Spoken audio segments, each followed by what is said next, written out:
Boa noite, graça e paz. Eu sou o professor Amém. Boa noite. Guilherme. Nós estamos aqui para a nossa aula de teologia bíblica do CETAS. Se você está assistindo essa gravação, provavelmente você é o meu aluno. E então, pegue seu caderno, pegue sua caneta, porque a aula será intensa. Vamos dar continuidade ao conteúdo da semana passada. Estamos ainda na primeira unidade, vendo conceitos introdutórios da disciplina da teologia bíblica. Vamos fazer uma pequena revisão do conteúdo da semana da última aula, segunda-feira. Vamos terminar o conteúdo relacionado a MIT e nós vamos, se possível, entrar ainda na doutrina das alianças. Então, vamos que vamos. Uh... Thaleson, você pode fazer uma oração para iniciarmos nossa aula? Sim, vamos orar. Pai de amor, bondade, obrigado, Deus, por mais um dia. Obrigado, Deus, pela vida do teu filho Guilherme, que está aqui, ó Deus, nos conduzindo a esta aula. Que o Senhor, Deus, possa se fazer presente, trazendo bons ensinamentos para a minha vida. E que tu, ó Pai, possa, ó Deus, nos orientar dia após dia. Nos ensina, Senhor, a cada dia a ser melhor, nos conduz, ó Deus, a ser melhores. Perdoa as nossas falhas, os nossos erros e nos transforma, ó Deus, a cada dia um novo homem. Senhor Deus, obrigado por este momento, obrigado por aquilo que o Senhor tem feito e pela tua graça sobre as nossas vidas. Que o Senhor Deus coloque nos corações dos alunos que não puderam vir hoje, tenha em mente, ó Deus, a prioridade de quão é importante nós estarmos reunidos neste momento, ó Deus, que foi, ó Deus, que foi comunicado de ser online. Que o Senhor, Deus, possa, ó Deus, nas próximas aulas, que todos possam estar presentes, tanto na segunda como de quarta. Que o Senhor, Deus, traga ao nosso coração o desejo e a vontade de aprender ainda mais. É assim que eu te oro e te agradeço em nome de Jesus. Amém. Amém. Então, vamos dar continuidade aqui ao nosso conteúdo. Na nossa última aula, nós começamos a ver conceitos da teologia bíblica. Nós revisamos, né, o conteúdo das aulas iniciais. Nós vimos que o objeto de estudo da teologia bíblica é a revelação de Deus. O pressuposto da teologia bíblica é que toda a escritura ela é inspirada por Deus de forma verbal e plenária. Nós fizemos uma pequena exegese do texto de 2 Timóteo, capítulo 3, versículo 16. Nós vimos também a natureza da teologia bíblica, aquela histórica, divina, redentora e bíblica. Nós vimos, então, começamos a sessão de conceitos, nós vimos o conceito de revelação progressiva e de sensus plenior. Na última aula, nós também entramos em metanarrativa. Ao explicar metanarrativa, nós discutimos que ela é a história que se desenvolve acima e através da própria história. A metanarrativa, ela é a forma como se enxerga a, a vida, como se enxerga o desenvolvimento progressivo da humanidade, como se observa como a história da sociedade se desenvolve. Então, existem vários tipos de metanarrativa. Na verdade, cada ideologia, podemos colocar assim, ela parte de um pressuposto metanarrativo distinto. Nós vimos a metanarrativa marxista, por exemplo, nós vimos a metanarrativa racionalista, que foi muito comum durante o período do iluminismo, e nós vimos a metanarrativa pós-moderna, que consiste na ausência de metanarrativa. Nós então entramos na metanarrativa bíblica. Nós vimos que é Deus contando uma história, Deus contando a história, que a história da história é a história da revelação de Deus, ou a história do plano redentivo de Deus, que aponta para o próprio Deus, no qual ele é o protagonista, ele é o produtor, ele é o diretor, ele é o roteirista, e nós somos mero coadjuvantes. O mundo é o mundo de Deus, o mundo que Deus criou para dar desenvolvimento à sua história, ao seu plano redentor. Então, ainda em metanarrativa, nós vimos também o sumário, digamos assim, por assim dizer, o sumário da metanarrativa bíblica. Nós vimos que a metanarrativa bíblica pode ser dividida em 4 pontos. Irmão Talisson, você lembra quais são os 4 pontos? Seu microfone está fechado. 4 pontos que foi destacado foi a criação, a queda, a redenção e a consumação. Excelente. Criação, queda, redenção e consumação são os 4 pontos que norteiam a metanarrativa da teologia bíblica. Sempre que nós fazemos teologia bíblica, nós somos orientados por esses 4 pontos. Nós vemos como as coisas começaram, como elas foram afetadas pela queda, como elas são redimidas por Cristo e qual é o seu objetivo eterno para elas na consumação. Nós vimos que a criação ela é a introdução da narrativa. Isso. Ou da metanarrativa. Ela aponta para nós que existe um Deus que é um Deus criador, que nos criou bons e nos criou perfeitos. Nós vimos que a queda é o conflito dessa metanarrativa, o conflito é a segunda parte, que aponta para a santidade de Deus, um Deus que não pode conviver com o pecado, um Deus que é bom e que, por ser bom, ele odeia toda a maldade. E aí está o problema, é que nós pecamos em Adão. E é a partir de então que Deus coloca em prática o seu plano redentor.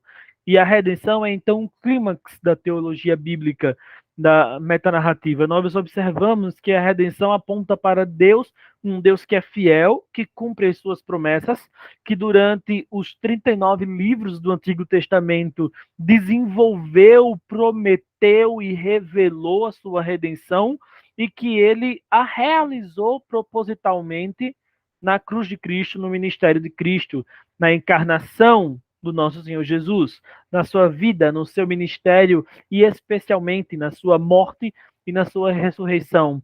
Esse é o clímax, o ponto alto da história. Deus é fiel porque ele cumpre todas as suas promessas.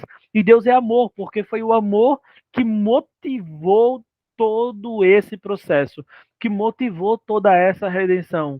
E aí ecoa nos nossos ouvidos 2 textos, né, clássicos do plano da salvação, que é o João 3,16, porque Deus amou o mundo de tal maneira que deu o seu Filho unigênito, para que todo aquele que nele crê não pereça, mas tenha vida eterna. E também ecoa nos nossos ouvidos Romanos 5,8, que vai dizer que Deus prova o seu amor para conosco, tendo Cristo morrido por nós, sendo nós ainda pecadores. A redenção é o ponto alto, ela é o clímax. E então, depois que a história chega no ponto alto, ela vai e caminha para o seu desfecho, que é a consumação.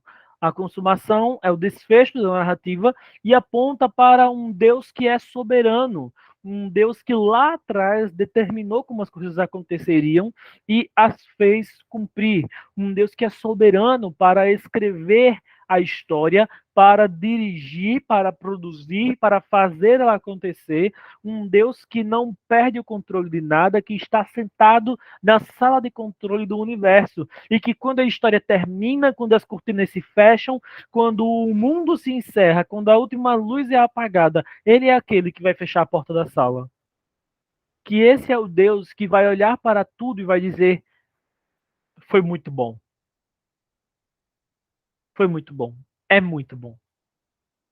Que a redenção, essa consumação, aponta para esse Deus que é soberano, que determinou um estado de eternidade, onde ele e os seus filhos, ou ele e o seu povo, ou ele e a sua igreja, vão poder viver para todo sempre. Então, a metanarrativa da Escritura aponta para esses 4 princípios: criação, queda, redenção e consumação. A partir da próxima aula, eu acredito, quando nós entrarmos na teologia bíblica propriamente dita e nós começarmos a ver os fundamentos da doutrina da criação e a doutrina da queda e os seus suas sucessões de acontecimentos, nós vamos observar como tudo se encaixa nesse quebra-cabeça, como tudo se encaixa nesses 4 pontos, nesse sumário, nesse pequeno sumário da metanarrativa. Isso tudo foi visto nas últimas aulas, tá? A gente está aqui fazendo uma revisão nesses minutinhos iniciais. E então, deixa eu só interagir aqui. Alguma pergunta até agora? Posso dar continuidade? Pode dar continuidade. Até agora não tem uma pergunta. Show de bola. Então, nós entramos aqui no assunto que, para mim, é um dos mais divertidos de se abordar, que é o assunto do mito. Quando nós falamos de mito, nós estamos falando sobre o termo unificador das escrituras. Mitte é uma palavra em alemão que significa centro. Eu considero que esses 4 conceitos são muito importantes dentro da teologia bíblica. É a revelação progressiva, o sensus plenior, a metanarrativa e o mite. Se nós entendermos os mites, se nós entendermos a existência dele e talvez os tipos de mite, nós poderemos então começar a fazer uma abordagem da teologia bíblica mais interessante ou mais clara, digamos assim. O mito ele é uma teoria, tá? Porque existem aqueles que consideram que ele não existe. E ele propõe que existe um termo que pode unificar toda a escritura, um termo que pode nivelar a discussão, um termo que é central dentro da Bíblia. Pronto, essa é a melhor expressão que a gente pode colocar. Mito é o termo central ou unificador da Bíblia, aquele assunto que ela aborda em todo o seu texto, aquele assunto que ela aborda em toda a sua sessão, aquele assunto que está ali do começo ao fim. E aí é que está. Considerando que ele exista, qual é o mito correto? E então vários autores eles vêm para apresentar as suas propostas. Nós começamos observando o mito proposto pelo Gerhard van Groningen. O Gerhard van Groningen, ele é talvez um dos maiores teólogos bíblicos que já viveu, e ele foi aquele que cunhou o termo tríplice cordão dourado. Ele foi aquele que propôs que o mito das escrituras é o reino, o pacto e o mediador. E então nós discutimos isso em sala de aula e vimos como, na perspectiva apresentada pelo Gerhard, toda a Bíblia fala sobre o reino de Deus, sobre a aliança, o pacto, que é o meio para ingresso nesse reino, e o mediador do pacto, que é também o rei do reino. Então, eles três estão relacionados. Então, que eu diga a você, o mito da Bíblia é Cristo, nessa proposta do Gerhard, está aqui, ele é o mediador. Se você diz assim, não, o mito da Bíblia é o reino de Deus, está aqui na proposta do Van Groningen. O reino é o primeiro ponto que ele apresenta. Essa coisa do reino é muito proposta pelas igrejas reformadas, né? Vamos falar disso brevemente. Não, mas eu digo assim, não, o reino de Deus, o mito das escrituras são as alianças. O Gerhard dos Vos, o Palmer também vão falar sobre isso. E está aqui também na tese do Gerhard van Groningen. O reino, o pacto e o mediador, eles estão aqui como sendo, da perspectiva do Gerhard, o centro de toda a Bíblia, o centro de toda a discussão, o ponto central, o ponto que vai, a doutrina que vai unificar todos eles. Eu não tenho aqui nenhum livro do Gerhard van Groningen, estou citando de presente, inclusive, porque são vários volumes e eles são bem caros. Mas eu ainda tenho fé em Deus que eu vou adquirir. Mas nós vimos também outros 2 mitos na última aula. Deixa eu pegar os livros aqui.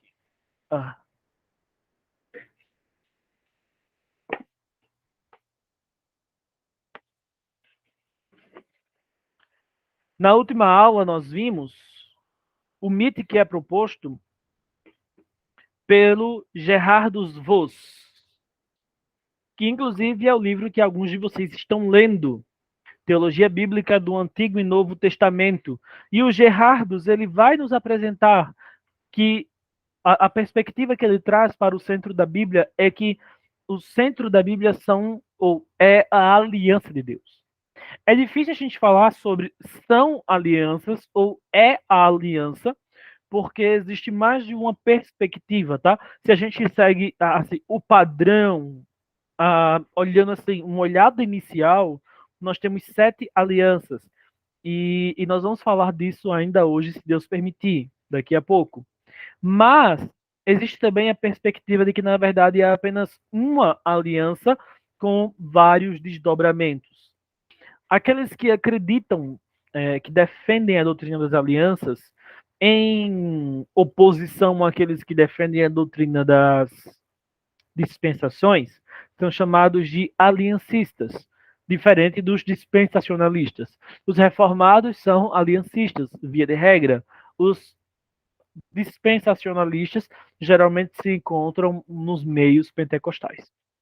Mas o que propõe o MIT do Gerardos? Uh, Thaleson, a gente abordou isso na outra aula ou eu pulei direto para o Christopher?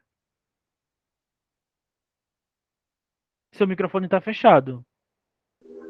Acho que foi até a missão de Deus. A gente abordou os 3, eu pulei esse não, né? Não pulou não. Tá, mas vamos voltar aqui para fazer um breve panorama. Obrigado. Uh, o que propõe? De que toda a Bíblia, na verdade, ela gira em torno das alianças. A doutrina das alianças, ela é central dentro da teologia bíblica. A primeira coisa que Deus faz quando ele cria o homem é fazer uma aliança com ele. A aliança, então, é quebrada com o pecado. As consequências do pecado, ou melhor, o pecado entrar no mundo, é a consequência da quebra de uma aliança. Veja, então, como esse tema é importante, porque toda queda advém de uma aliança que foi quebrada. Na criação, uma aliança é feita, na queda, uma aliança é quebrada. Ali, uma nova aliança é forjada, a aliança de redenção. Se a gente diz que a teologia bíblica, o que é a revelação de Deus, o que é a metanarrativa da Escritura é a história da redenção, então nós estamos dizendo que é a história de uma aliança. Então, essa aliança ela vai se desenvolver e ela vai ganhar novos braços, ela vai se ampliando graças à revelação progressiva de Deus, e Deus vai fazer novas alianças com outras pessoas, mas que na verdade vão sendo desdobramentos dessa aliança inicial que ele fez com Adão. Tudo que acontece na narrativa do Antigo Testamento é por causa daquela aliança que foi feita em Gênesis 3. É por causa. Então, além do mais, as outras alianças que vêm depois também trazem suas implicações. Por exemplo, vezes na Bíblia, Deus não faz menção ao nome de Abraão, Isaac e Jacó. Ou até mesmo de Abraão apenas. Até Paulo vai falar que Abraão é o pai de todos os que creem. E por quê? Porque foi com ele que Deus fez uma aliança que fundou o povo de Israel. Abraão, que foi pai de Isaac, que foi pai de Jacó, a quem Deus mudou o nome para Israel, que veio a ser o nome do seu povo durante o Antigo Testamento. E, e por que não falar da lei, que também foi dada num contexto de aliança? Por que não falar aqui do reinado de Davi, que foi dado, que foi estabelecido num contexto pactual também, num contexto de aliança. Deus fez uma aliança com Davi e a gente vê lá no Novo Testamento Jesus Cristo sendo chamado de filho de Davi por causa dessa aliança. Então, todas essas alianças, ou toda esta aliança de redenção, nos leva até o Calvário. Ali é o cumprimento da aliança de Deus. É ali que Deus ele faz realizar aquilo que ele havia prometido. E ali, quando ele cumpre a antiga aliança, ele literalmente cumpre a antiga aliança, ele vai lá e forja uma nova aliança. Veja que Jesus Cristo faz isso, né? Na ceia do Senhor, ele ergue o cálice e diz: Este é o cálice da nova aliança no meu sangue. Se a igreja até hoje ela celebra a ceia do Senhor, se a igreja até hoje rememora isso, é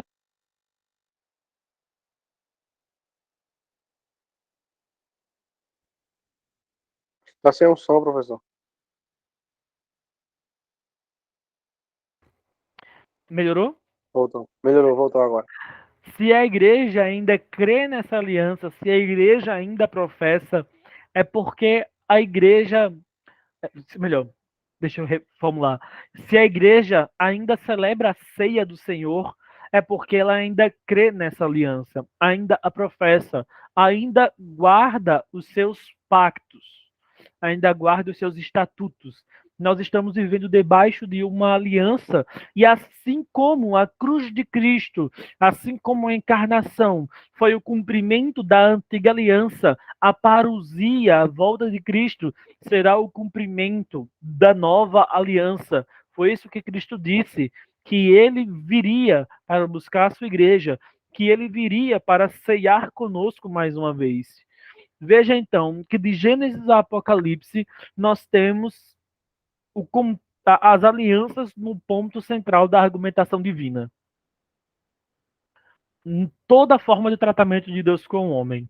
Veja, se a teologia bíblica ela é o estudo da revelação de Deus, e a revelação de Deus se dá no contexto de relacionamento com a humanidade, e esse relacionamento sempre se dá por meio de alianças. Logo, a teologia bíblica, por analogia, é também o estudo das alianças. Logo, dizer que as alianças são o tema central da Escritura não é muito distante da realidade. É isso que Palmer, Gerhardus e tantos outros vão advogar, certo? O Van Groningen, ele não discorda totalmente, tanto que ele coloca o pacto como sendo um dos pontos aí do mito que ele apresenta. Mas o Gerhard Van Groningen, ele abre mais. E o Vos, assim como o Palmer, eles vão ser mais fechados.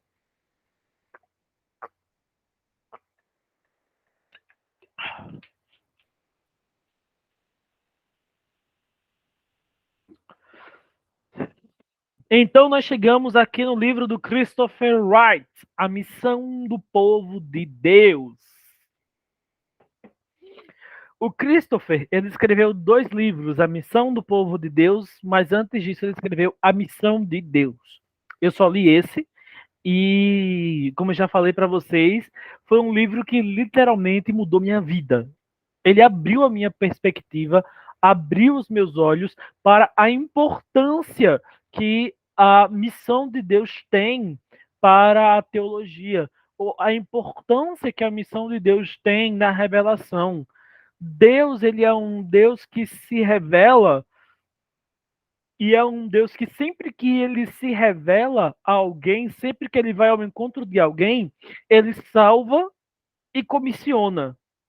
Deus, ele não salva a pessoa para colocar ela numa prateleira, e Deus não se revela a uma pessoa para simplesmente dizer: eu sou Deus, estou aqui para lhe jogar no inferno. Não, ele não faz isso. Ele se revela, ele salva, ou ele chama um arrependimento, e ele vai e dá uma missão. A missão de Deus, na perspectiva do Christopher, é o tema central da Bíblia, porque nós temos na Bíblia a história do Deus que é Professor, missionário. Oi. Você está mutado de novo. Você abriu o microfone e falou professor e fechou. eu me esqueci. No caso da missão, seria o chamado. Explica. É o que o senhor falou assim que Deus ele não se apresenta, ele se revela. Ele se revela, ele salva e ele comissiona. Salva, comissiona, pronto. Aí nessa ocasião aí, quando ele chama, ele no caso se refere ao chamado. Sim, sim, porque se a gente olha, por exemplo, quando Deus foi ao encontro de Abraão, ele foi ao encontro de Abraão, ele se apresenta a Abraão, então aqui nós Isso. temos revelação, Abraão ele crê, então salvação, e imediatamente Deus dá uma ordem a ele: sai da tua terra, da sua parentela, da casa do seu pai, vá para a terra que eu te mostrarei, e eu te abençoarei, não sei o que, seja você uma bênção. Então está aqui a missão. A mesma coisa acontece com Noé. Noé está lá vivendo num contexto de pecado. Deus, Noé Deus derrama graça sobre Noé, Deus vai ao encontro de Noé, então aqui nós temos revelação e salvação, e Deus vai ao encontro de Noé e diz: construa uma arca. Então nós temos revelação, salvação, missão. A mesma Missão, coisa acontece com Moisés. Moisés está lá cuidando das ovelhas de Jetro, ele vê a sarça, então ele se aproxima da sarça e ali Deus se apresenta a Moisés. Ele diz: Eu sou o Deus de Abraão, Isaac e Jacó. Então ele quebra o coração de Moisés, tira a sandália dos seus pés, ele humilha Moisés ali diante dele e ele imediatamente dá uma missão: vá até o Egito porque eu quero libertar o meu povo e eu vou usar você. A mesma coisa aconteceu com Jacó no Val do Jaboque. Jacó está lá no Val do Jaboque, ele se encontra com o anjo do Senhor, que é uma referência a Cristo, e ali ele luta com o anjo, ele pergunta o nome do anjo, mas o anjo não responde, o anjo toca a sua coxa, muda o seu nome, o abençoa e o envia. Então tá aqui, Josué, a mesma coisa acontece com Josué no capítulo 1, quando o anjo do Senhor vai até ele e ele se interage com o anjo, pergunta se ele é dos deles, se ele é dos outros, ele diz que é o príncipe dos exércitos do Senhor, então ele se apresenta, se revela, e ali Josué cai de joelhos, ou seja, ele é quebrado ali, ele é levado à contrição, salvação, e então ele manda Josué levantar e começar a trabalhar missão. Mesma coisa acontece com Samuel, mesma coisa acontece com Davi, mesma coisa acontece com Jeremias, mesma coisa acontece com Ezequiel, acontece com Isaías no capítulo 6, acontece com todos os servos de Deus, acontece com Paulo na estrada para Damasco. Paulo, Paulo, por que me persegues? Quem és tu, Senhor? Eu sou Jesus a quem você persegue. Tá aqui, revelação. Paulo cai de joelhos, ele se curva. Antes ele era inimigo de Cristo, mas agora ele está chamando ele de Senhor já. Já temos ali uma mudança no coração de Paulo. E então Jesus diz a ele: agora eu vou lhe mostrar o quanto vale a pena sofrer pelo meu nome. Então, ali nós temos salvação, revelação, salvação, comissionamento. Sempre anda juntos. Por quê? Porque eu, porque eu perguntei isso. É porque assim, eu percebo nas igrejas que não sei se é a falha da igreja ou da forma de trabalhar. Por quê? O que acontece muitas vezes, alguns se convertem, mas nem os que se convertem têm o entendimento do que porque se converteu, ou não tem explicação de chamado. Não sei se Então, eu entende. aí não é conversão. Se É. eu não entendi o evangelho, eu não me converti. E lá na Uns frente continuam. levantar a mão não significa nada. Isso. Nós tivemos a disciplina, eu acho que foi com outra turma, eu não lembro se foi com a sua, mas nós tivemos a disciplina de liturgia. Teve E, já com a gente. então a gente falou lá sobre a questão do ir à frente, levantar a mão, e a gente viu que isso não significa nada. Se a pessoa ela entende o evangelho, ela de fato passa pela experiência de conversão. E quem passa por essa experiência dificilmente vai querer ficar calado. O crente, aquele indivíduo que teve uma experiência sincera com Deus, que foi salvo de verdade, ele não se contém. Eu tenho uma tia que eu cresci na casa dela. Eu passava às vezes o dia inteiro na casa dela, minha tia Rosa, e eu preguei muito para ela a vida toda. Eu orei muito para ela desde criancinha, sabe? Chegou um ponto que eu meio que desisti e entreguei da mão do Senhor. Disse: Senhor, olha, já são muitos anos orando por ela, pregando, ela não quer ouvir mais, ela não quer ir para a igreja, ela não quer nada contigo. E eu já fiz tudo que estava ao meu alcance. Se eu for mais longe agora, eu vou estar sendo inconveniente e não vou ganhá-la. Então tá na sua mão. Continuei orando, mas eu parei de perturbar essa minha tia. Até que depois de anos, um dia, agora em 2019, ela teve um problema seríssimo no coração. E ela foi internada às pressas. E a notícia chegou para mim e os médicos disseram, né, para as filhas dela, disseram: olha, a sua mãe não tem chances de escapar. Então já pode começar a correr atrás dos processos para o velório, porque esse problema que ela está no coração é muito sério. Então provavelmente ela não vai sair daqui com vida. Os médicos foram muito sinceros com elas, né? E foi aquela comoção, aquela tristeza na família e tudo mais. E eu em casa fiquei muito triste. Eu fui falar até com Maria, minha esposa, e disse: Olha, amor, a tia não vai escapar dessa, é muito difícil. E tia era fumante a vida toda, né? Fumava feito uma caipora.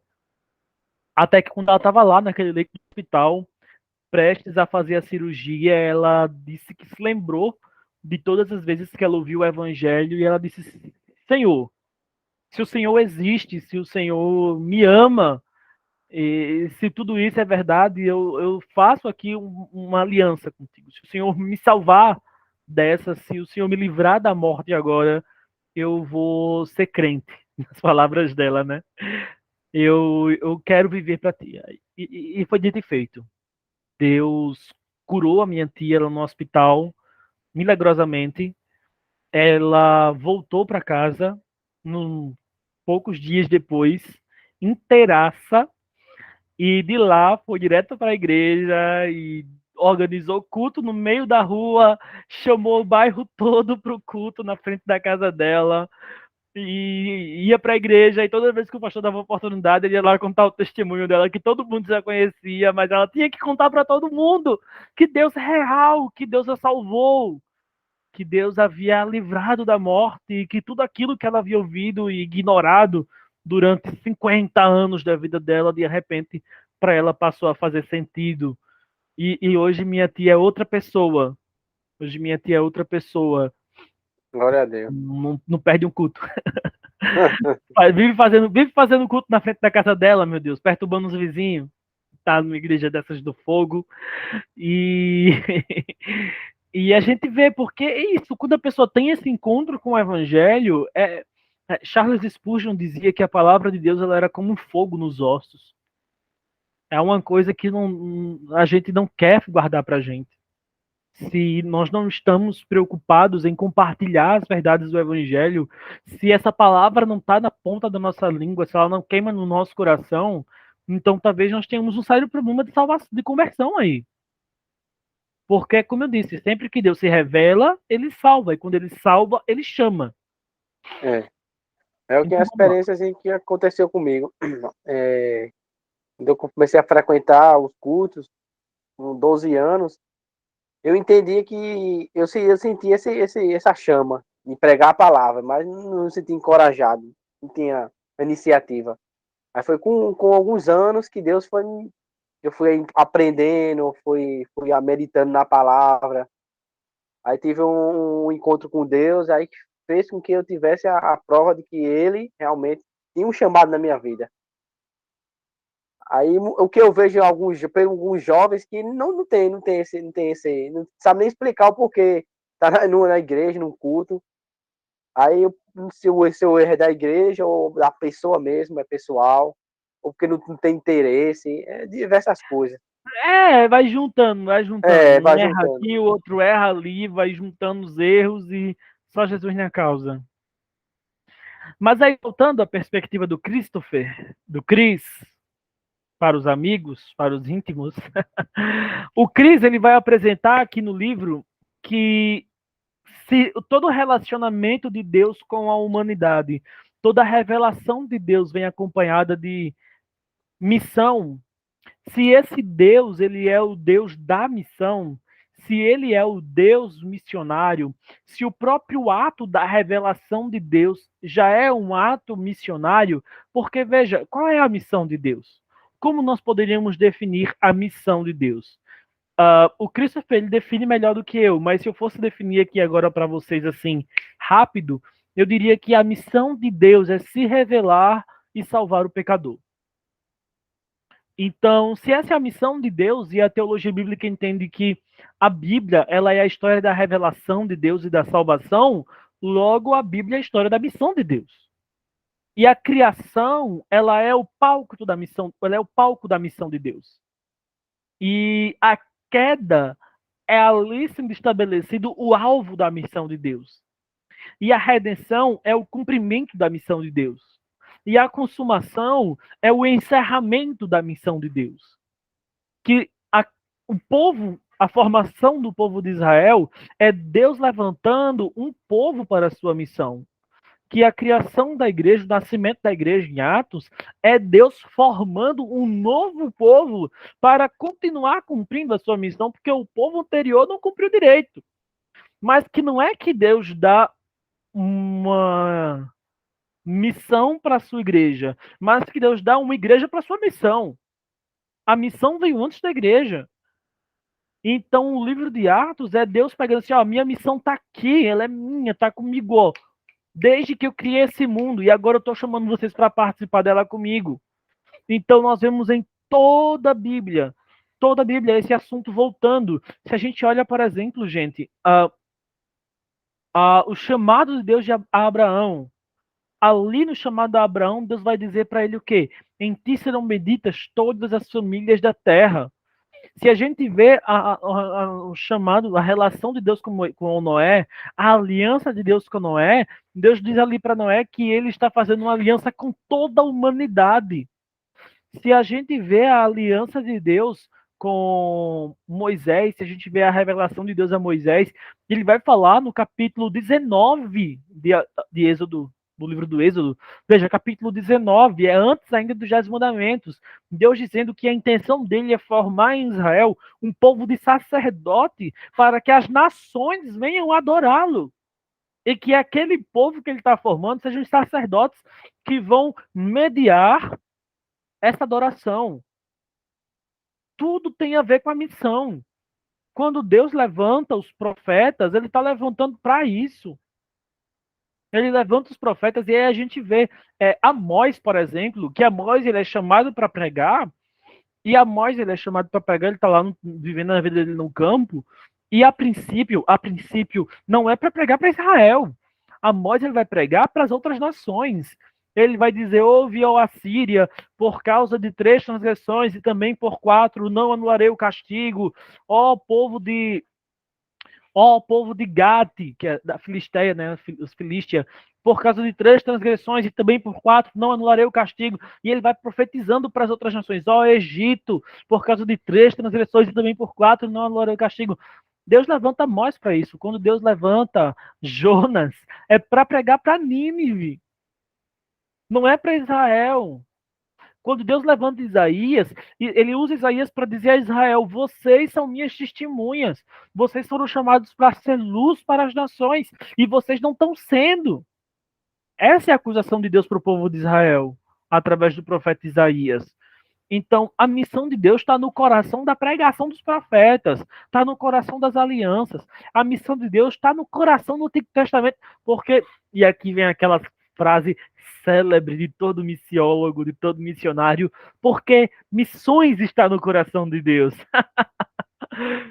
E se a missão de Deus é tão importante assim para ele, e se ela ocupa tanto espaço na narrativa bíblica, se todos os temas vão se relacionando, se todos os livros, a gente agora entende a história de Ruth, que é a história de uma moabita, ou seja, alguém que não era povo de Deus e que se torna antecessora de Cristo, e que Boaz, ao casar com ela e integra Ruth na família de Deus, na família da aliança, ele está ali apontando para Cristo como redentor, que vai nos chamar para ser agora do seu povo, da sua família.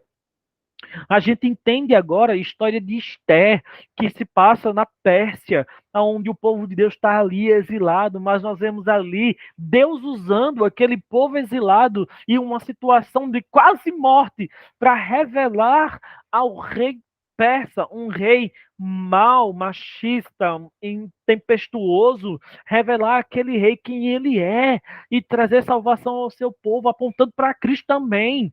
A gente vê a mesma coisa no livro de Daniel. Daniel, ele profetiza para 3 reis da Babilônia. Ele profetiza para Nabucodonosor, profetiza para Belsazar, profetiza para Dario, o persa. Dario? Dario. O persa. Não, Dario, medo. Dario é medo. Ciro que é persa. Dario é medo. que é o Império Medo-Persa nessa época. Então Deus levanta Daniel para isso. E quantas vezes Deus não trata diretamente com Nabucodonosor, batendo ali? Quantas vezes Deus não trata diretamente com Belsazar, através de feitos miraculosos? E como é que Deus não toca no coração do rei Dario, quando ele manda jogar Daniel, já velho, na cova dos leões, e Daniel é poupado, e Dario glorifica, não a Daniel, mas ao Deus de Daniel. Veja que tudo tem um propósito missionário. O próprio ministério de Cristo. O ministério de Cristo se passa Cristo pregando de cidade em cidade, de povo em povo, de vilarejo em vilarejo. E Cristo ele vai anunciando o evangelho. E você pode pensar, poxa, mas Cristo disse que veio para os judeus. De fato, ele veio para os judeus. Mas, coincidentemente, ele vai expulsar o demônio em Gadara. Coincidentemente, ele encontra com a mulher Cirofenícia e cura a filha dela. Coincidentemente, ele cura o servo do centurião romano. Coincidentemente, Cristo vai parar no palácio de Pilatos. Se é coincidência? É claro que não. Não existe coincidência no mundo no mundo regido por um Deus soberano. E o que falar de Atos, né? Atos, Deus manda uma perseguição para espalhar a igreja pelo mundo. Porque ele tinha dito para a igreja ser sua testemunha em Jerusalém, Judéia, Samaria e até os confins da terra. Mas a coisa em Jerusalém estava tão gostosa, estava tão abençoada, que a galera estava querendo ficar em Jerusalém. Então ele manda uma perseguição pesada para cima do povo. Morre Tiago, morre Estevão, a igreja se espalha. E agora o evangelho alcança o mundo. Tomé vai parar na Índia. Paulo quer ir para a Espanha. Tem igreja sendo plantada em Roma. Ninguém sabe nem quem foi que plantou aquela igreja. Ela nasceu em Roma por causa dessa diáspora, dessa perseguição. Nós vemos o evangelho crescendo e Deus sendo glorificado. E tudo isso nos leva até a narrativa de Apocalipse, que é a consumação.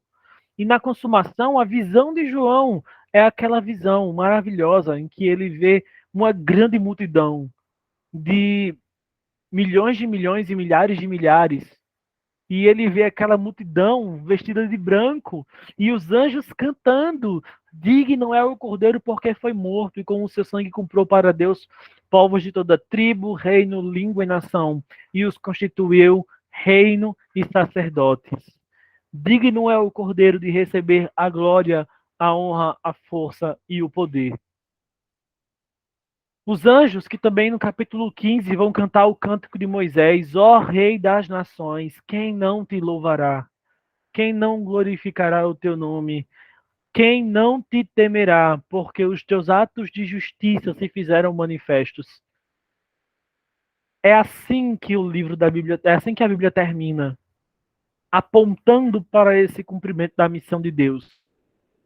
E aí o Christopher, ele vai observar nos seus livros, livro a livro da Bíblia, né? Gênesis, Êxodo, Levítico, número um por um, até Apocalipse, para mostrar para nós que a missão de Deus, ela não é um tema tangencial às escrituras, mas é central.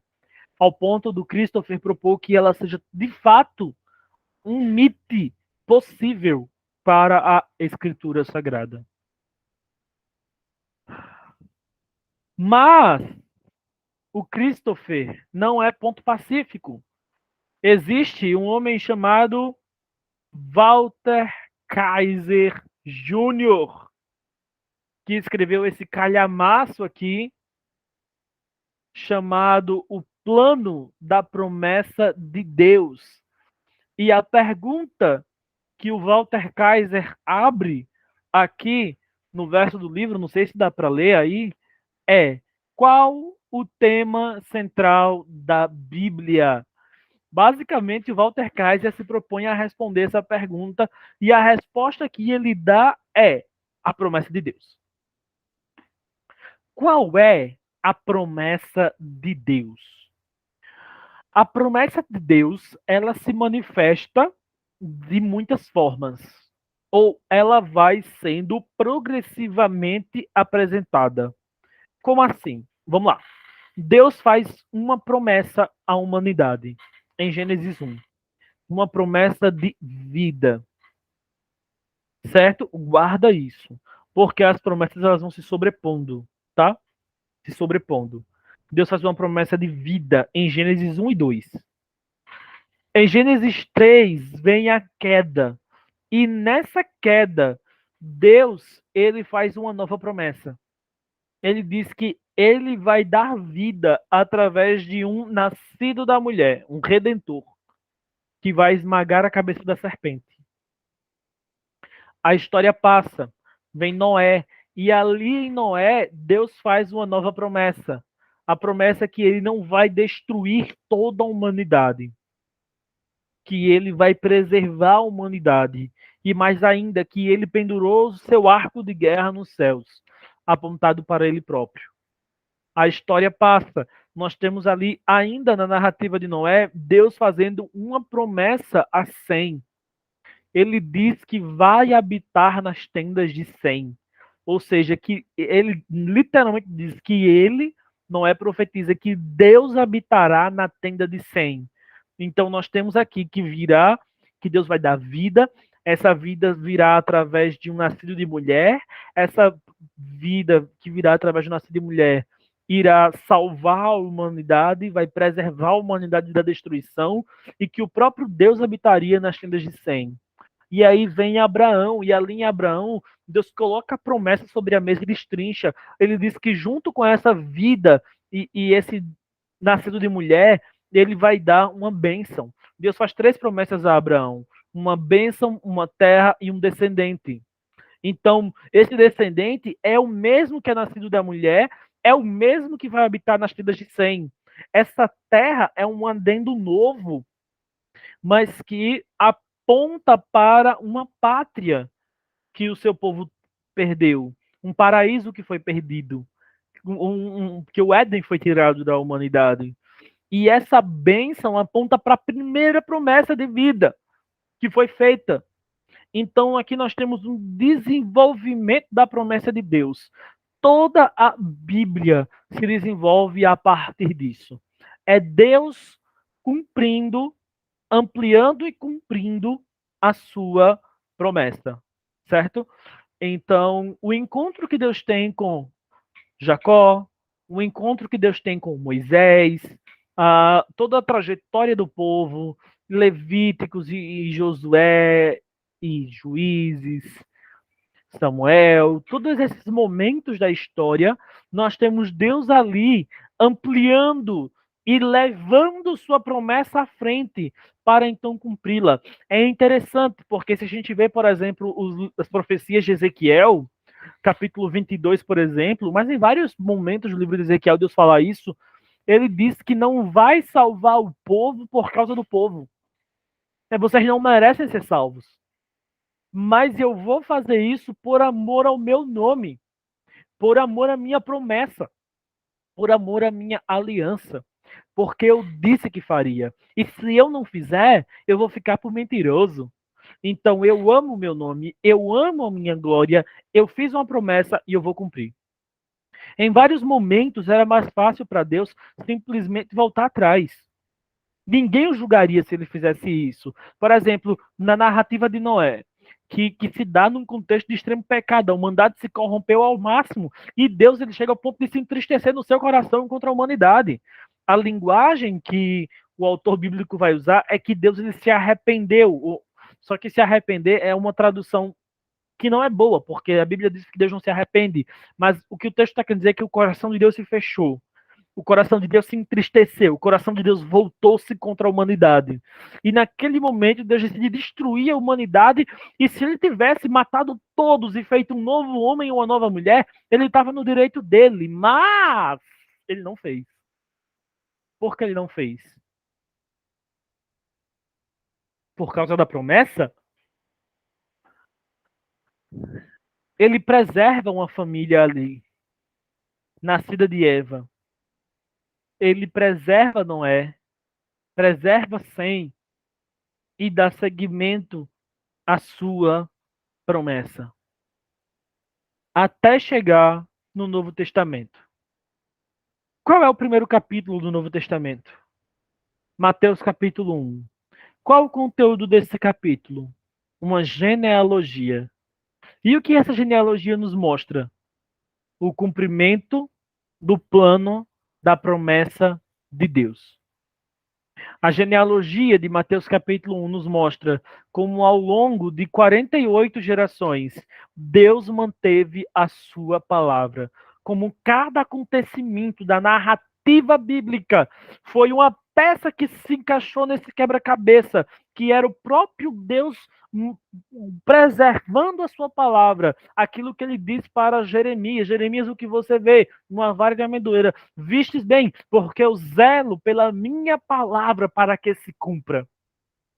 E Mateus capítulo 1 é a Bíblia dizendo que uma nova era se começa e que Deus está ali cumprindo a sua promessa. E então Cristo é o nascido da mulher, o Redentor. Cristo, ele habita nas tendas de Sem, porque o povo de Israel, ele é um povo semita, né, descendentes de Sem. E aí João capítulo 1 vai dizer: e o verbo se fez carne e tabernaculou, ou seja, armou a sua tenda entre nós. Cristo literalmente vem para habitar nas tendas de Sem. Tá ali todas as promessas sendo cumpridas. E ali Cristo ele vem para trazer a bênção da salvação. Mas as promessas, embora elas apontem todas para Cristo, Cristo seja a concretização de todas as promessas. Ele ainda guarda alguns cumprimentos e ele diz: eu ainda não terminei. Eu vou, mas eu volto. E então o livro de Apocalipse é Deus dizendo: eu não esqueci da minha promessa. Há uma terra esperando pelo meu povo, uma terra de descanso. Por isso que em Apocalipse 21, uma das últimas visões de João é a nova Jerusalém descendo do céu. Ele diz: há uma terra de descanso para o meu povo.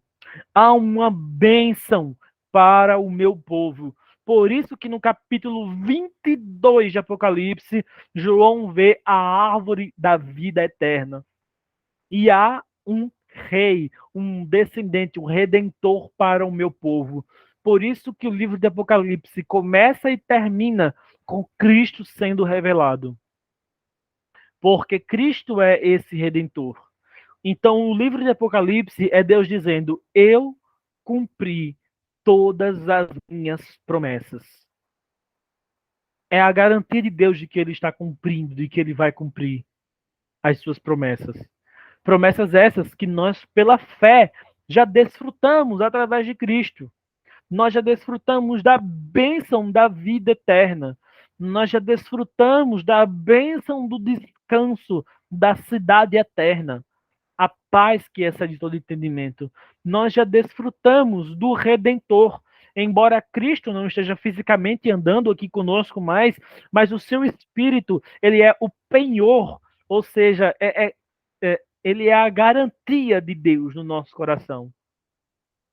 Como funciona o penhor? É tipo, olha, eu preciso desse dinheiro emprestado, aqui está o meu objeto com você de valor equivalente ao valor desse dinheiro, e esse objeto é o meu penhor, ele garante que eu vou pagar. E se eu não pagar, esse objeto aqui, ele equivale a isso. Então, o Espírito Santo no nosso coração é o penhor da nossa salvação. É Deus mostrando que ele já nos deu o Redentor.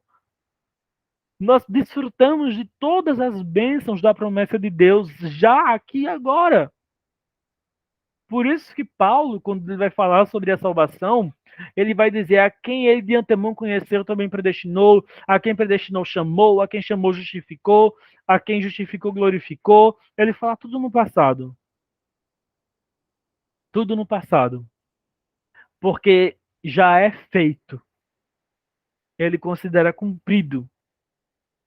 Então, é isso que Kaiser vai apresentar aqui. Que a promessa de Deus, ela é o grande tema central de toda a Bíblia, Antigo e Novo Testamento. Alguma pergunta até agora? Não, até agora não. Até agora tô só anotando.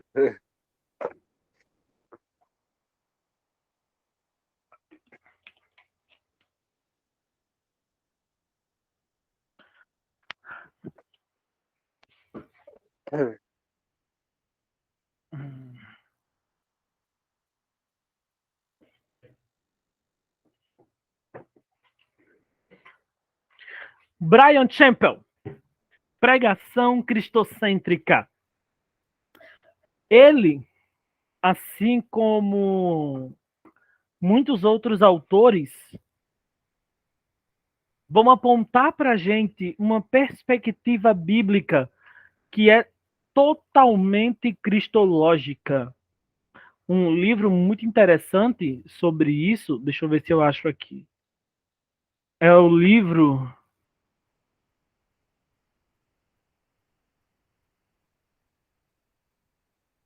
eu esqueci de anotar o nome dele. O livro, olha só, é do Goldsworth. Goldsworth... Estava aqui, agorinha. Aqui. Pronto. É desse autor aqui, mas o livro não é esse. Embora ele vai tratar aqui também de forma tangencial, mas o livro é Pregando toda a Bíblia como Escritura Cristã, do Graham Goldsworth.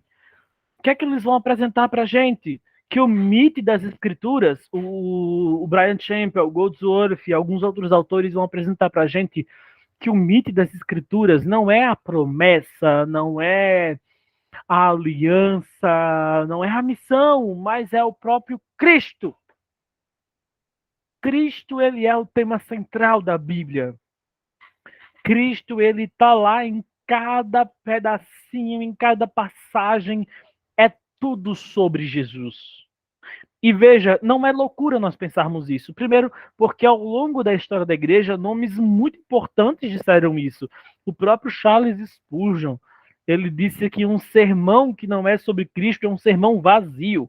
Charles Spurgeon disse que todas as passagens, a frase é mais ou menos assim: assim como em todas as cidades e vilarejos da Inglaterra existe uma estrada que leva para Londres, de igual maneira, em todos os livros e capítulos da Bíblia existe um caminho que leva para Cristo. E se eu não encontrar esse caminho, então eu correrei pelas florestas, abrirei o caminho pelas cercas, mas eu irei ao encontro do meu Senhor. Charles Spurgeon, ele não aceitava pregar um texto bíblico sem ali apontar para Cristo, porque de fato toda a Bíblia é sobre Jesus. Não há nenhum teólogo bíblico que possa negar isso de consciência limpa. O próprio Gerhard van Groningen, ele vai dizer que é sobre o reino, o pacto, o mediador. O mediador é Cristo. E toda a Bíblia é sobre ele. Ele está presente na criação. João vai dizer que nele todas as coisas foram criadas, e sem ele nada do que foi feito se fez. Cristo, ele está ali presente durante a queda, quando Deus, o Pai, promete que enviaria um Redentor nascido da mulher. Ali é Cristo sendo prometido. Cristo, ele está prefigurado ali no sacrifício de Caim, Abel, Sete.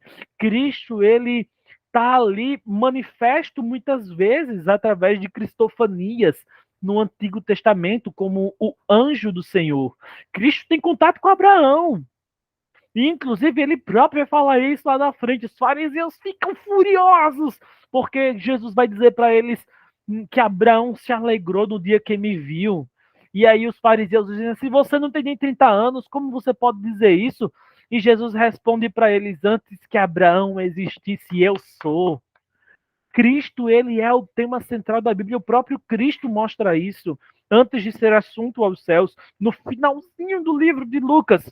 É engraçado, porque o livro de Lucas não termina com a grande comissão, mas com uma grande revelação.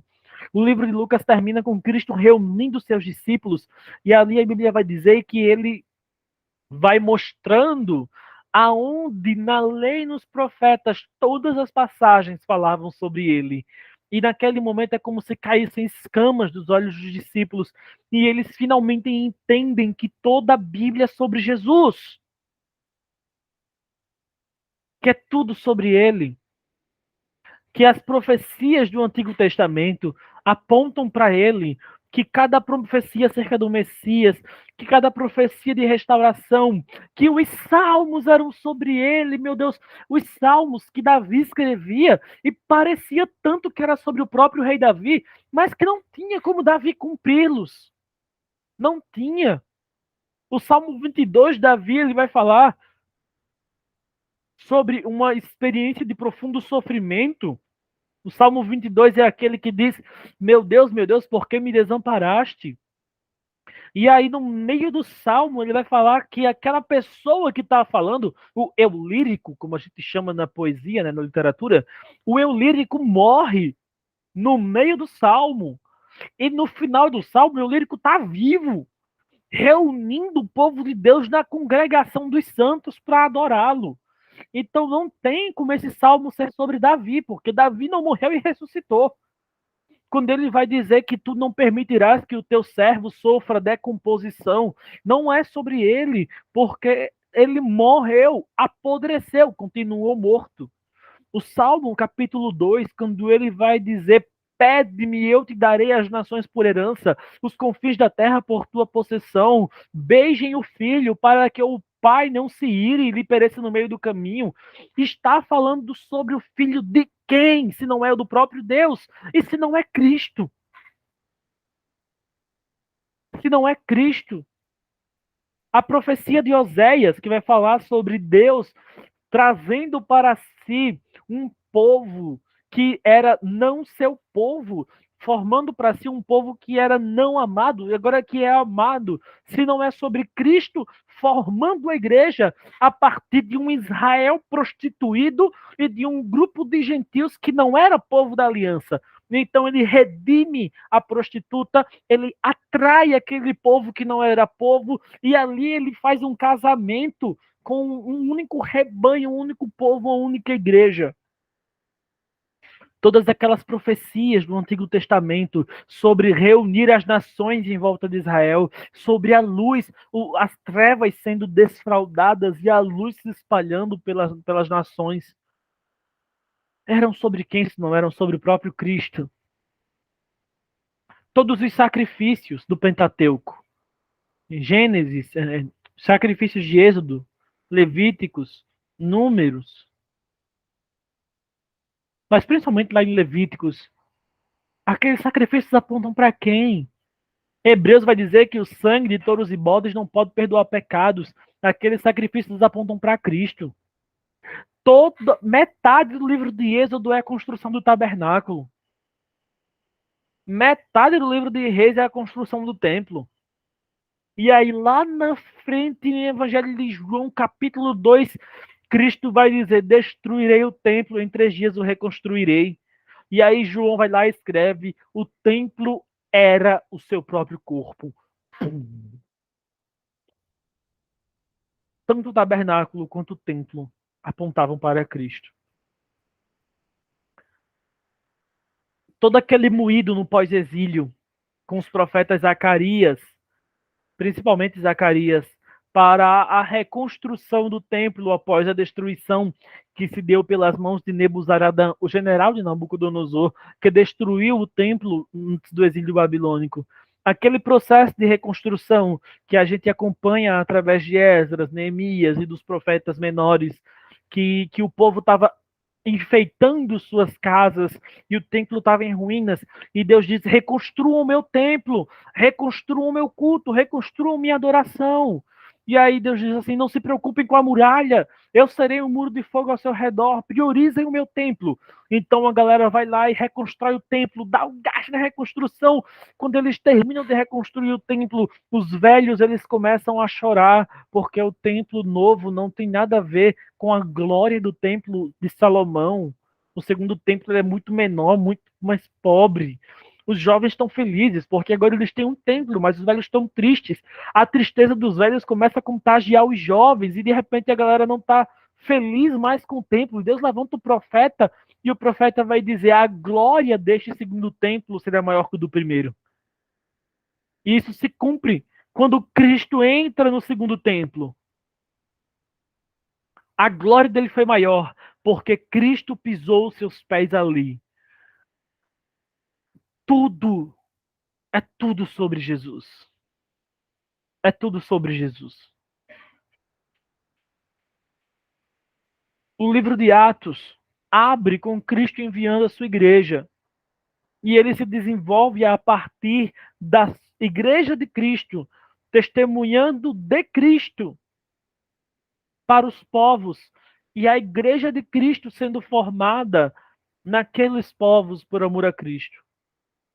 As cartas de Paulo, as epístolas gerais, são a teologia de Cristo, falando sobre Cristo.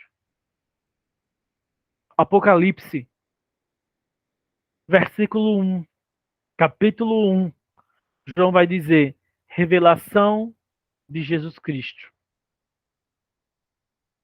que Deus o Pai lhe deu, e ele entregou a seu servo. Veja, o livro de Apocalipse é de Cristo. É a palavra do próprio Cristo. É sobre o triunfo de Cristo. Então é tudo sobre ele.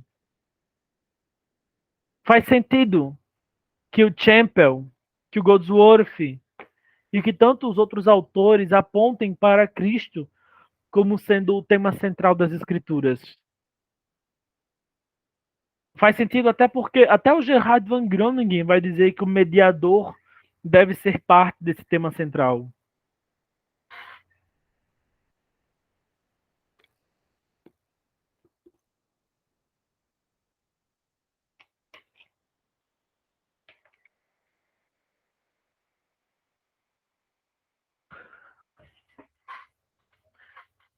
Outros dois temas que podem ser o tema central da Bíblia é o reino de Deus. E dizer que o reino de Deus é o tema central da Bíblia também faz todo sentido. Porque o próprio Cristo tratou o reino de Deus como um tema central do seu ministério. Se a gente observa nos evangelhos, principalmente em Lucas, mas em todos os evangelhos está presente, qual era o tema central da pregação de Cristo? Não era o inferno, nem era necessariamente a salvação. As parábolas de Jesus, todas elas começavam da seguinte forma: o reino dos céus é semelhante a. Cristo passou tanto tempo falando sobre o reino de Deus. A criação, em Gênesis 1, é Deus estabelecendo o seu reino cósmico. A queda é a corrupção entrando no reino de Deus. A redenção é Deus revertendo isso e reestabelecendo o seu reino. Quando Deus levanta João Batista, a pregação dele é: arrependam-se, o reino está próximo.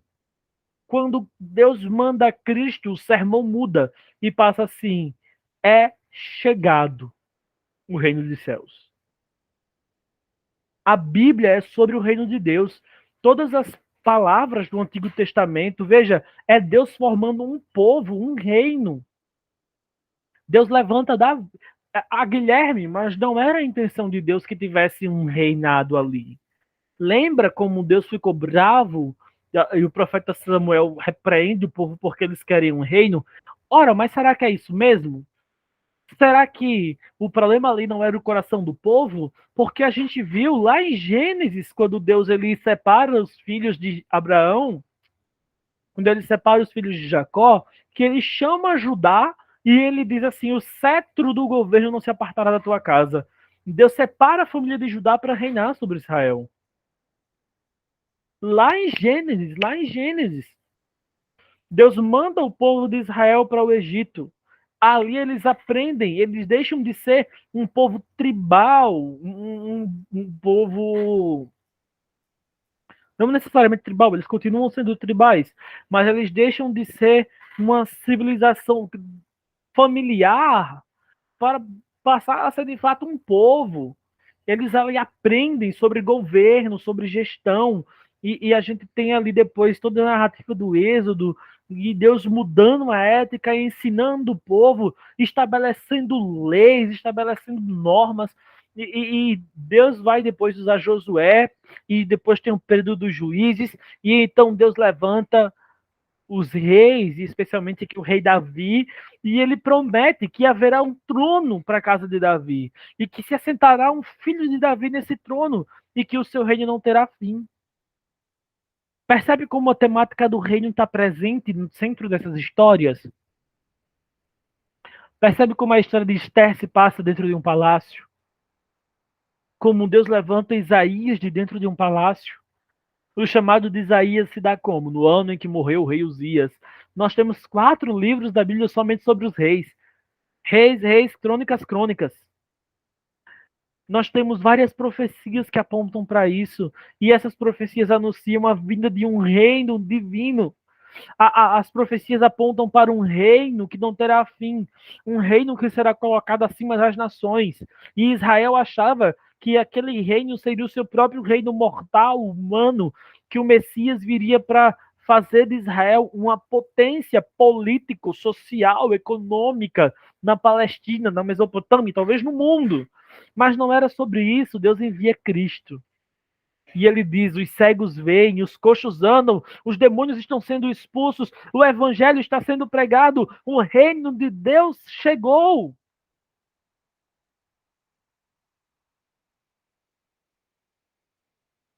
Esses são os sinais do reino. E Cristo então se vê diante de Pilatos. E diante de Pilatos, Cristo não fala sobre outra coisa senão sobre o reino. Senão sobre o reino de Deus. E Cristo morre e ressuscita. E agora ele manda o seu povo, diz toda autoridade. E aqui ele vai usar o termo exousia. Veja, porque algumas pessoas dizem, todo o poder me foi dado nos céus e da terra. Mas existe mais de uma palavra para poder. A palavra dunamis significa poder bruto, sabe? Poder de poder mesmo. Então, em Atos capítulo 1, vai dizer, e recebereis poder ao descer sobre vós o Espírito Santo. E recebereis dunamis. Mas Cristo, lá em Mateus 28, vai dizer que toda exousia, ou seja, toda autoridade para governar, me foi dada nos céus e na terra. A igreja é a manifestação visível do reino invisível de Deus.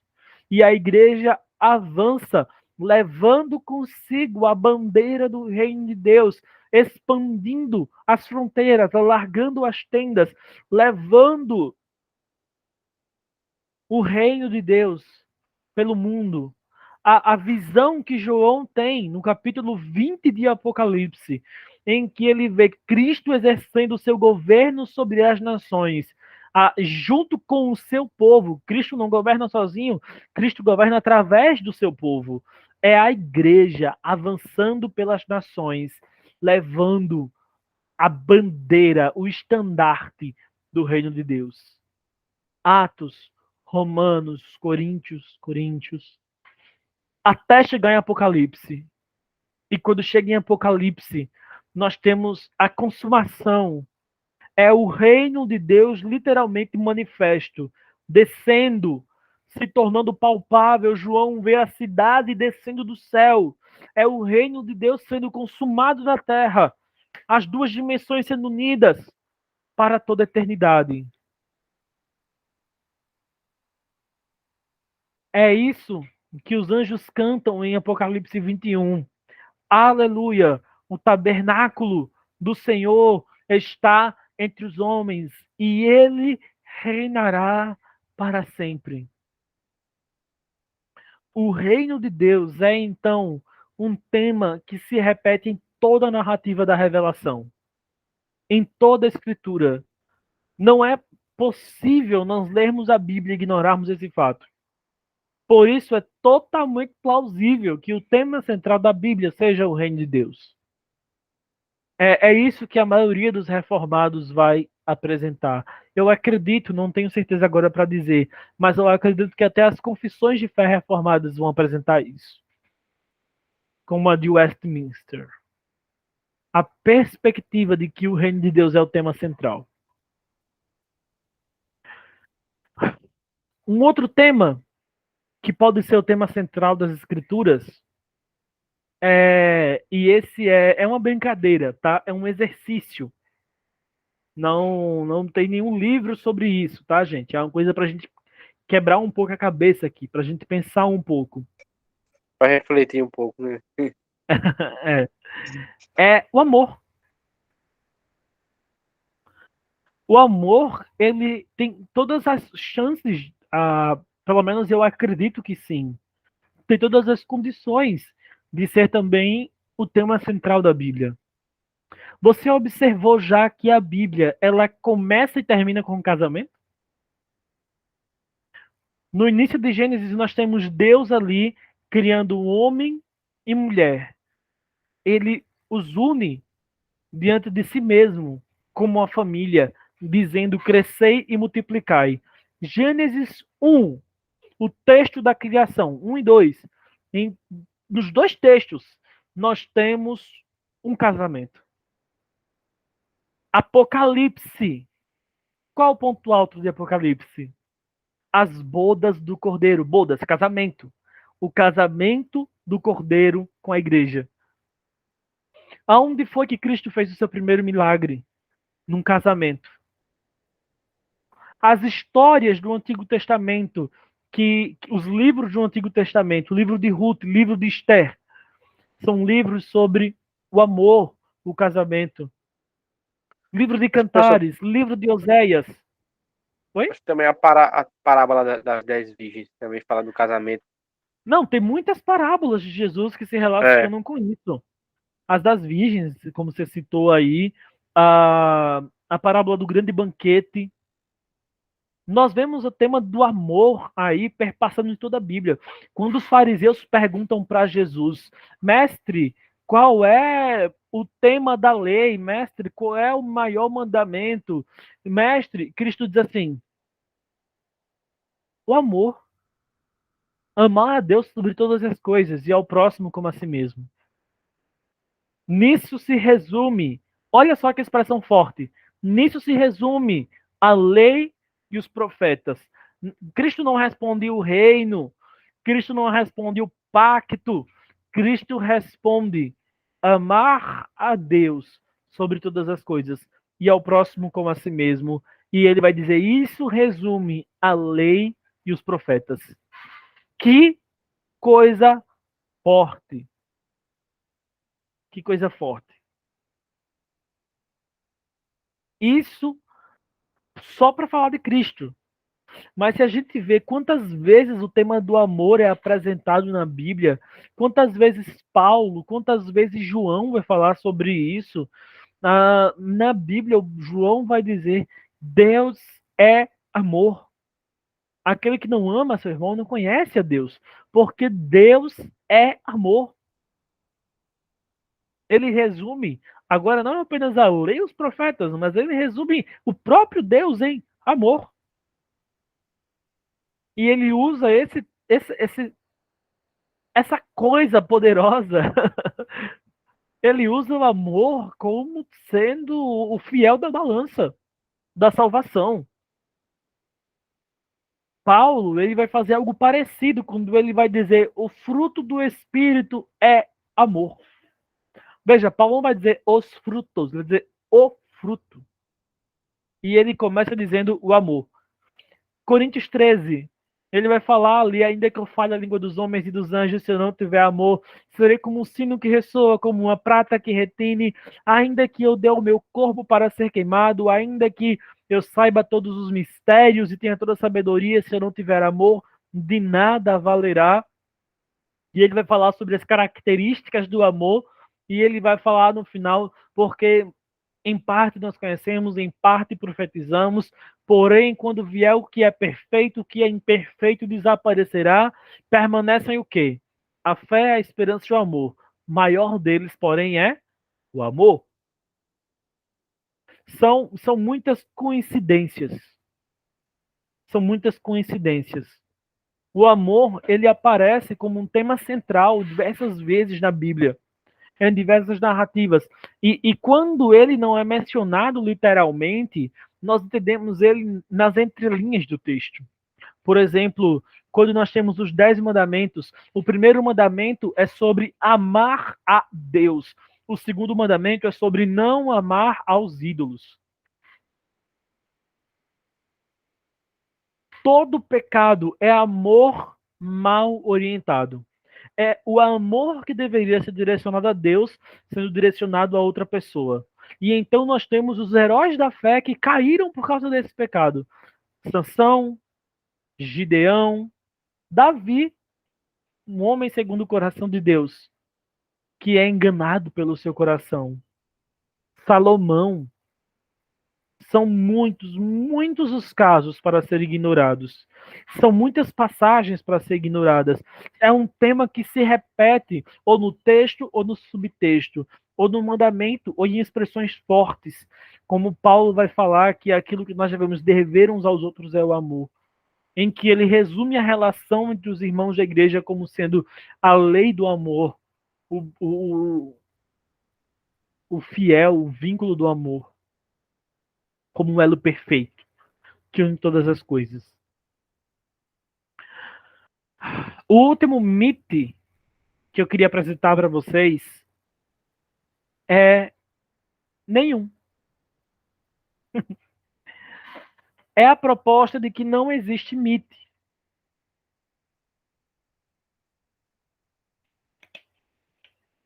Como assim, professor? Você já ouviu falar na cama de Procrustro? A Acho cama de Procrustro. Já ouviu falar, Thaleson? que eu já. Eu não É, é, lembro, um, mas é um mito grego. A cama de Procrustro vai falar sobre um gigante da mitologia grega, né? É um mito da mitologia grega. Vai falar sobre um gigante que era hospitaleiro, mas que era perfeccionista. Então, sempre que alguém passava perto da sua toca, ele trazia essa pessoa para dentro da sua toca, dentro do seu covil, e ele convidava essa pessoa a descansar, deitando na sua cama. O problema é que a cama de Procrustro era feita sobre medida. Se a pessoa fosse maior do que a cama, ele cortava as cabeças e os pés. A cabeça e os pés, as pontas, para caber perfeitamente na cama.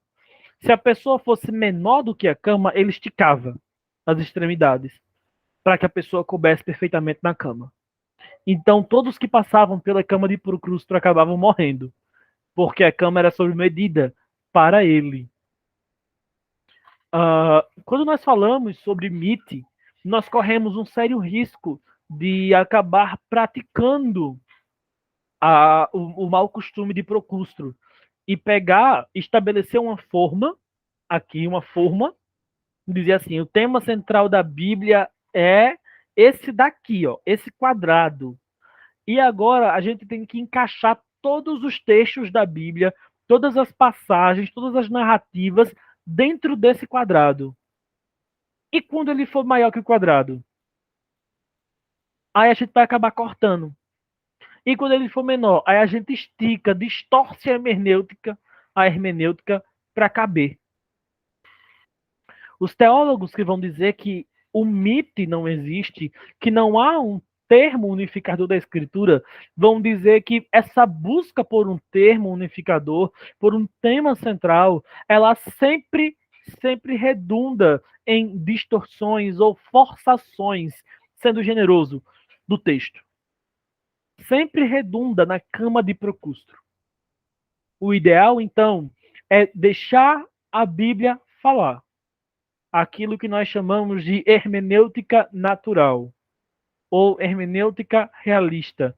Deixa a Bíblia falar, sem tentar encaixá-la, forçá-la em moldes pré-projetados, sem tentar adequar os textos ao mito, sem tentar é, reduzir ou encaixar as passagens bíblicas em termos unificadores, mas que talvez acabem mais atrapalhando do que ajudando. A alta crítica, quando estava analisando os evangelhos, eles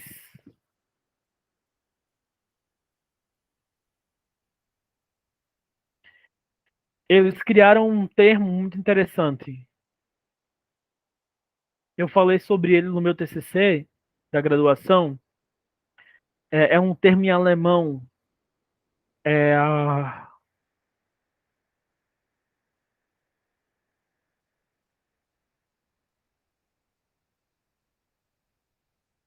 é um termo em alemão. Deixa eu ver se eu encontro aqui. É a Redaktionsgeschichte, que significa crítica da redação. E Nome, esses. nome difícil. E o meu alemão é péssimo, ele é inexistente. Vou colocar aqui no chat a palavra para você ter noção de como ela se escreve. Redaktionsgeschichte. E esse palavrão aí significa crítica da redação. E é basicamente quando a alta crítica, os hereges da alta crítica, me permita colocar dessa forma, eles decidiram aceitar que os evangelhos são livros, unidades literárias compostas, completas, não são um conjunto de recortes.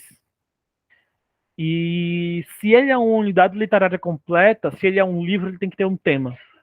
Então, o que é que a alta crítica fazia? Eles pegavam e tentavam destacar qual era o tema daquele livro. O tema do Evangelho de João é esse daqui. E aí eles iam lá e estabeleciam um tema. E aí eles saíam pegando todas as passagens e tentavam forçar para dentro desse tema. E perdia toda a pluralidade, até porque os evangelhos, eles são registros biográficos que falam sobre a vida de Cristo. E não dá para eu pegar 30 anos da vida de uma pessoa, nem mesmo uma biografia que registra parte desse período, e encaixá-la dentro de um tema rígido. Claro, eu posso procurar ali os pontos centrais que convergem, tá. Mas se eu quiser forçar eles para dentro de um tema rígido, isso só vai funcionar se aquela história for uma história fantasiosa e não um registro histórico. E então, os hereges que haviam cunhado a Redaktionsgeschichte, eles partiam desse pressuposto. Então, de fato, tem esse tema central, não é um registro histórico, é ficcional. E isso é heresia cavalar. Qual o consenso que a gente chega, Guilherme? E agora? O mito existe ou não existe? Se existe, qual é? Não posso te responder. Não posso te responder. Eu posso dar a minha opinião. Eu acredito que o mito existe. Eu acredito que existe sim um tema central. Um tema que a escritura vai se desenvolver em volta dele. Tem muitos temas que aparecem cotidianamente, mas certamente deve haver um que seja o principal. Até porque a Bíblia é uma unidade literária. E Deus, ele é um autor por excelência. Se a gente escreve um livro que a gente não sabe para onde está indo, que a gente não sabe nem o tema do que a gente está escrevendo, às vezes eu estou aconselhando alguém que está fazendo TCC, eu digo, você precisa prestar atenção em qual é o seu tema para não ir embora dele. Porque se você vai embora do seu tema e nunca mais volta, você perde o TCC. Fugir do Então, tema. fugindo do tema.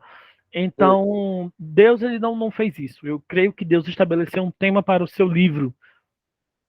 E Agora, qual é esse tema? tem mais temas ou esses são os principais? Na É, qual esses autores destacaram? esses são os principais, tá? Devem ter outros, mas eu não separei. Esses são os mais comuns, É. certo?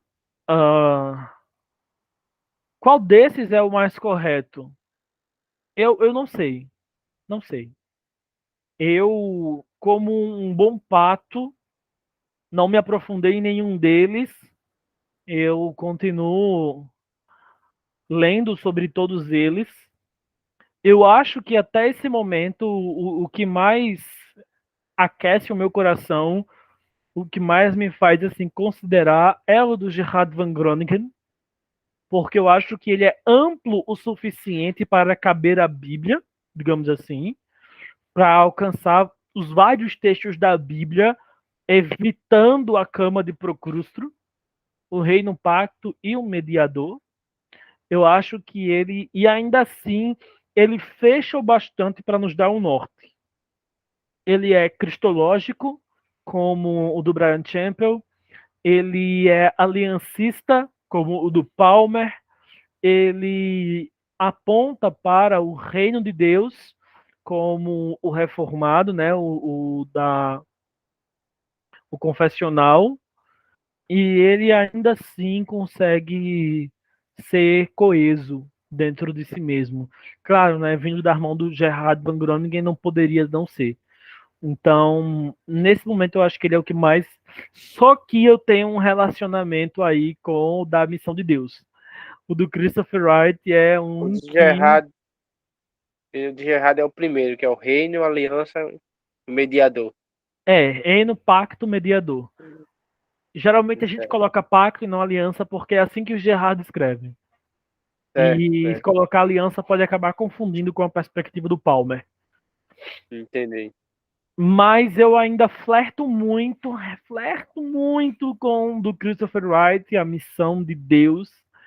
E sempre que eu vou dar aula de missiologia, eu guardo a minha camisa do Gerard e visto a camisa do Christopher e vou para lá dizer, é esse aqui, ó! Só um cego não vê! Então, esses dois aí são os que mais me pegam.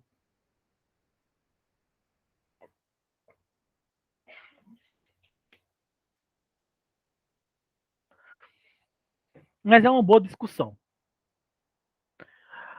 Alguma pergunta sobre MIT, termo unificador?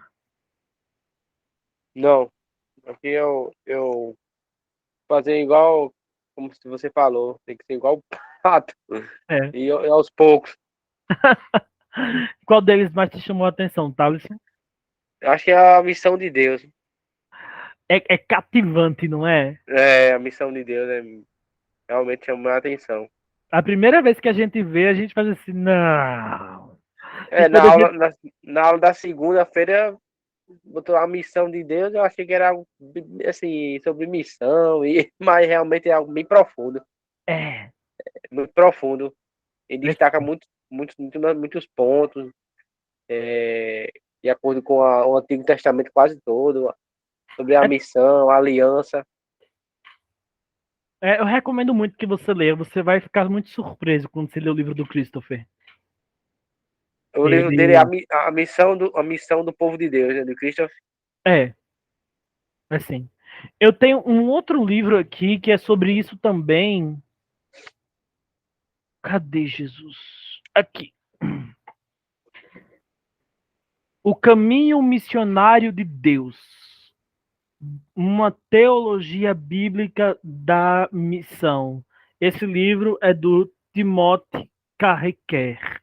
Eu conheci o Timothy, inclusive, ele é um velhinho muito gentil, mas para uma primeira leitura, eu ainda recomendo o livro do Christopher. Eu gostei muito do livro do Christopher, eu achei ele bem claro. Percebe isso mesmo, a clareza. Então,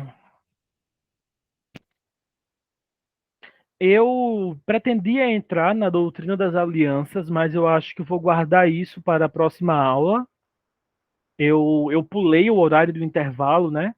E já vai É, dar 9h30, então eu vou caminhar para o nosso encerramento, mas tem uma coisinha aqui especial. é, Eu quero que, para a próxima aula, você que está me assistindo neste momento, eu quero que você escreva para mim. Quero que você pesquise e escreva para mim um pouquinho sobre esses mitos que nós discutimos aqui. Não precisa escrever um trabalho, não precisa entregar. Eu só quero que você escreva para mim sobre todos eles e eu quero ver as suas anotações na próxima aula, na segunda-feira. Quem fizer isso vai ganhar pontos para a primeira nota. E quem não fizer vai perder. Aqui, ó. Para ter certeza que todo mundo chegou até esse final aqui. E para ter certeza que vocês realmente aprenderam sobre termo unificador das escrituras, tá bom? Eu mandei alguns materiais no grupo, são algumas leituras que também vão ser interessantes ali. Eu mandei um texto sobre aliança. Quem lê esse texto, tá aqui uma segunda coisinha, um segundo segredo. Quem lê o texto que eu mandei sobre alianças é um PDF, tem que 2 páginas, eu acho, que é uma tabela que eu fiz e um trecho da Confissão de Fé de Westminster. Quem lê esse texto, segunda-feira, quem chegar para mim segunda-feira e dizer, professor, eu li a tabelinha lá com o textinho, também vai ganhar um pontinho na primeira nota. Quem não ler vai perder um pontinho na primeira nota. Tá aqui 2 coisas para vocês fazerem: lerem aquele textinho e escreverem para mim, pode ser até no caderno mesmo, um pouquinho sobre cada um desses mitos que nós discutimos na sala de aula. Vocês podem aproveitar esses minutinhos extras da aula, porque a nossa aula vai até 10 horas, né? Tem 15 minutos de intervalo, tem, mas eu estou terminando alguns minutinhos antes, estou dando uma colher de chá, para poder já aproveitar que está tudo fresquinho na sua mente e fazer essas pequenas anotações. Só para ter certeza que vocês pegaram esse conteúdo. Beleza? Irmão Beleza, aí, ó. Alisson, faça uma oração para a gente encerrar nossa aula. Amém. Orar, vamos orar. Meu Deus, ó Pai, obrigado por esta aula, Deus, tão rica, Deus, de conteúdo, tão, de tanto ensino que o professor Guilherme, ó Deus, não pôde nos passar.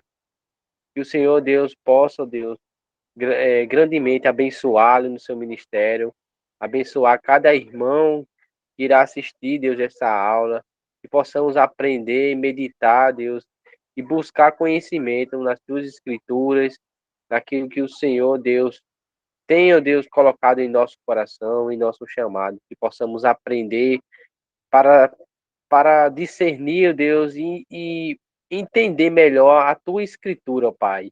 Obrigado, ó Deus, pela vida do professor Guilherme. Está sendo bênção, ó Deus, e canal, ó Deus, de ensinamento para nossas vidas.